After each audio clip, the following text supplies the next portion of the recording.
Kaya mga kabanat, no? Kung hinahanglan mo o sukod katong kinahanglan nun ani, so medyo okay naman si kabanat, no? So ihatag man pud ako ni, ako ara kung i-donate ni, libre ni siya.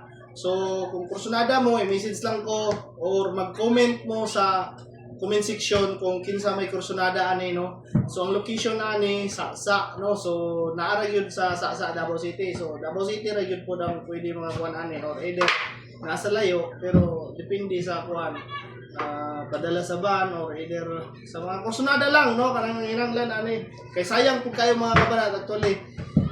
Barato kayo ni pagkapalit na ko ani, no? Dala tabang na po siya, dala kaluoy na po niya sa kuano. So shout out sa naghatag ani sa pamilya ni Kuya Junjun, no? So 200 pesos ra gini mga kabanat, murag linaw ra. So nindot kay ni siya, no? So mo na kung kinahang gusto ninyo, kursunada mo, so message lang ko ninyo para po makatabang po ni sa inyo hapon, no? So kay nang limpyo mi diri mga kabanat kay mulayas na mi kay wala mi kabayad sa boarding house sa kabulan, gipalayas na mi.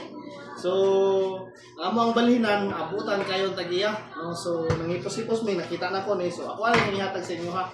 Yan, God bless. I-comment lang kayo sa comment section sa kursunada ani. Bye. God bless you.